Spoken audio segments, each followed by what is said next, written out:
Love, beautiful soul, to you on this cosmic Wednesday.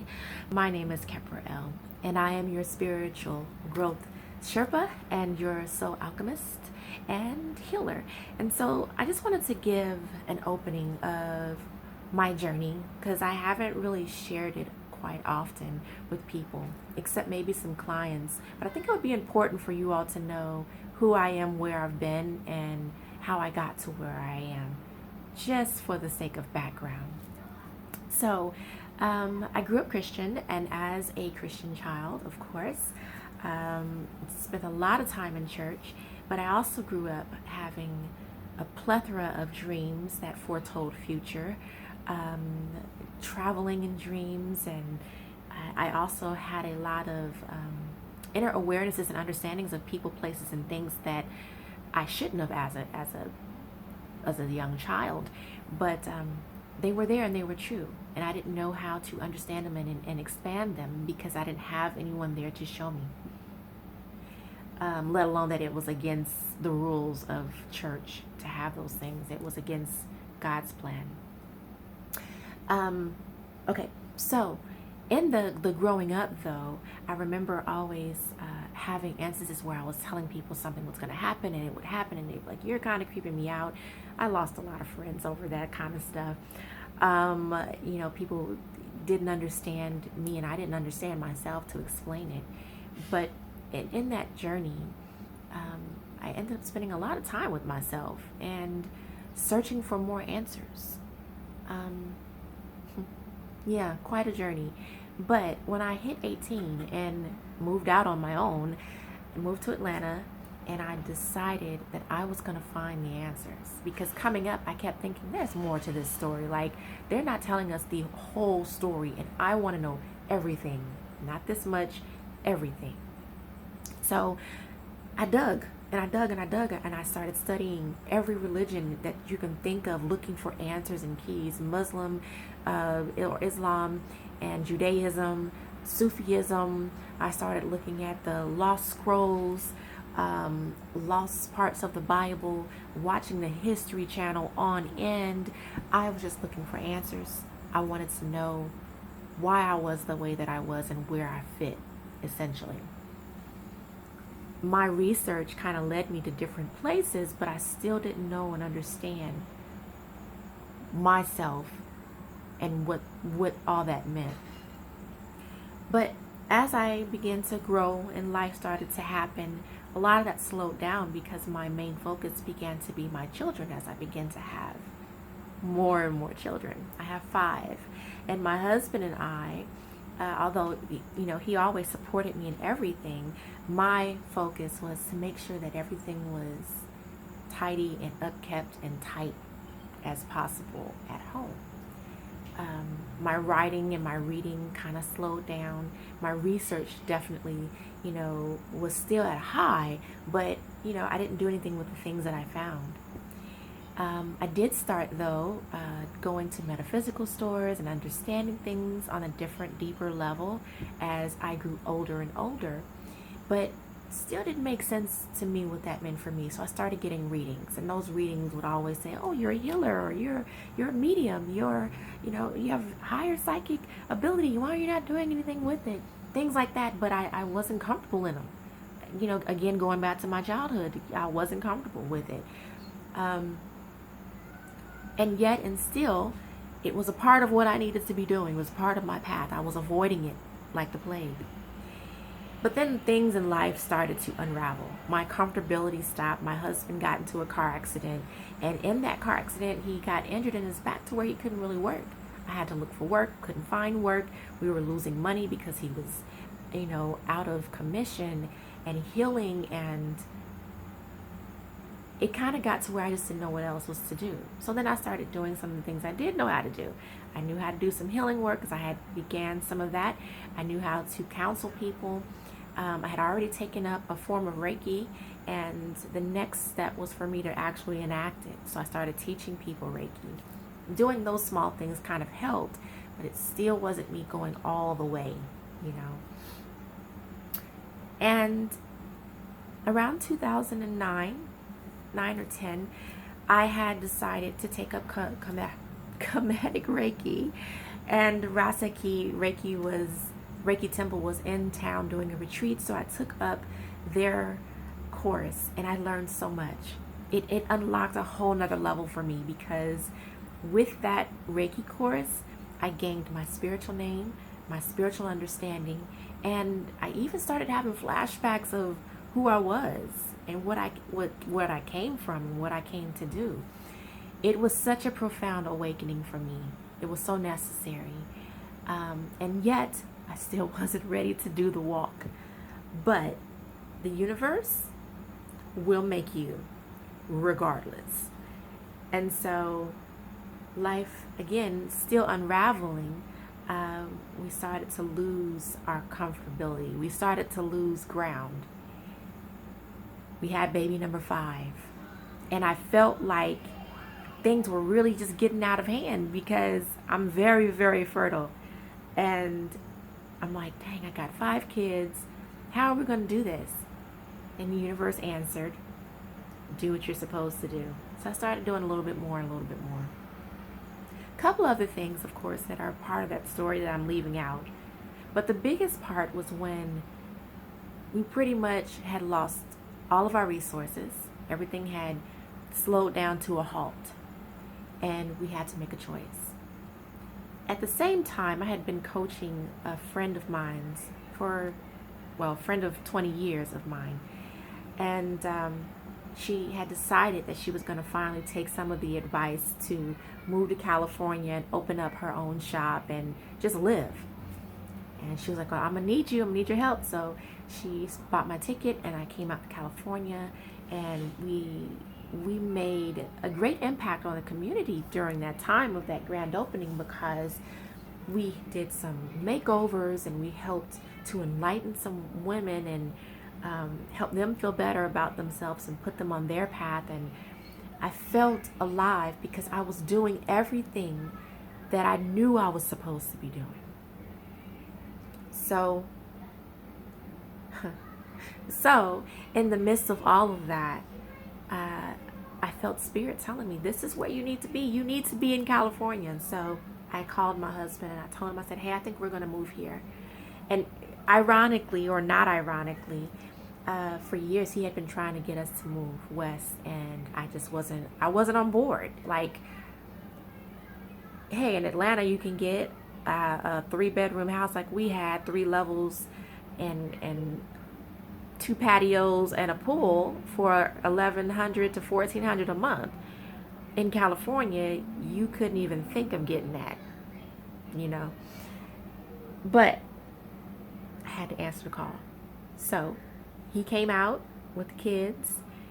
We checked out everything, and then we drove back to Georgia and packed up our house. But before we left, I had set up my job, because the then girlfriend had said, hey, why don't you come here and you can manage the shop and you can help me and we can do this and that. We got all these projects we can do. You can do your hustle on the side. It was perfect. It fit. She put me in contact with somebody who had houses that they were renting, and that lady blessed me and said, hey, get your family here and no deposit required, and you can just rent this house. We had found a house with her. Rent this house and everything is good. Just get back here. And we get across to Georgia, hit a lot of hiccups just to leave Georgia, and we get halfway and the lady gives me a phone call, and she says, hey, I had to give that house to somebody else, but don't worry, when you get here, we'll find you another house. A little distraught by this point. There was a lot going on, but I kept going forward. It was either turn around and go back or go forward, and I chose to go forward. So we went forward. So by the time we reached California, I had reached out to my girlfriend and I was like, hey, we are here. And she was like, okay, well, we need to meet and have a conversation. I'll see you XYZ. And I remember the day I met with her, and we were staying in a hotel, and I'm excited, like, okay, we already had worked out numbers. Okay, we're gonna work out our schedule, we're gonna make this happen, and we are going to do everything we planned and more. Well, in that meeting, she told me, hey, I'm not going to be able to pay you. Some things have happened and I can't pay you. And I remember thinking, what the hell am I going to do? I don't have a house, and I had to set up a house. I don't have a house. I don't have a job. I don't have any income. And I just brought my family across the country, and they're all going to be looking at me like, what are you doing, woman? You know, I had 3 teenagers and 2 toddlers. So you can imagine what could have been going through my head at that time. And we're all crammed inside of this hotel, to say the least. And I reached out to the lady, and she was like, well, you're going to need a deposit. Now, mind you, before, I didn't need a deposit. Before, it was like, okay, just get here. This time, I needed a deposit, and I needed double the amount of the rent to get into the house. And references, which I didn't have any of those things. And I needed income, and I didn't have that either. So I really didn't know what to do. And I felt slightly distraught. It hadn't really set in at that point, but I certainly felt betrayed by everything, the whole scenario, if you could imagine. Being homeless, something I never would have thought, on top of everything else, you know, because of course I wasn't feeling very friendly with the friend anymore. So that was different. And then on top of that, my children had to be homeschooled because I'm not a believer of shots, of inoculation. So in Georgia, we didn't have to do that. And in California, it was mandatory in order to go to school. So my kids, they were really shook by the fact that they had to be homeschooled. My son's father, my second oldest child, decided to sue me for child support. And not child support, for child custody. And in that whole ordeal, in those first 6 months of moving to California, making that spiritual move, I felt like everything had fallen apart and broken on me, not once but twice. I had no friends, no support. My family really was on the fence about how they felt about the whole situation. My kids were pissed with me. We were on food stamps and state aid just to stay afloat until I could figure out what to do. It was rough. It was so rough to where I felt myself going into this deep, deep depression. And it was at the end of December of 2015, after hopping around from hotel to hotel and finally settling into Rosemead, California. During the court proceedings, the court told me in Georgia that I had to send my son back to Georgia to live with his father because I didn't have the right to move my son from Georgia. So I sent him back, and that was the hardest thing ever. And I remember the next day I sat and I cried and I cried and I cried. And I sat under a tree, which we lived right across the street from this enormous park. And in this hotel, it was like it's not an extended stay, but it had, you know, all the essentials of an extended stay. And we also lived like from corner to corner. We were surrounded by Buddhist temples. So you could feel the energy of the calmness and all that jazz. And that was to my great benefit because it was one of those things that held me up, you know, outside of my husband's love, you know. I went to the park every day and I just prayed and I meditated and I prayed and I meditated and I gave offerings and I meditated. Those things were new to me because I really didn't do those things previously in Georgia outside of prayer and some meditation, but not as intensely as this. The things that I understood after about 3 months of constantly doing that was that they had to build me down to build me up. It hurt to hear that because it was like you had to take everything away. You had to pull the rug off from under me to get me to understand something. But in retrospect now, I completely get it. All the things that I was, all the things that I continued to do, being in my bubble and not stepping outside of that, not living by my purpose, I was limiting what I could have been doing or was supposed to be doing for the world. I wasn't stepping into my purpose. I wasn't living by my nature. Those things, though, are still in the process of being completely healed. You know, it's 2018 now. A lot of it I have healed past, but there are other parts that I'm still working on as I am human.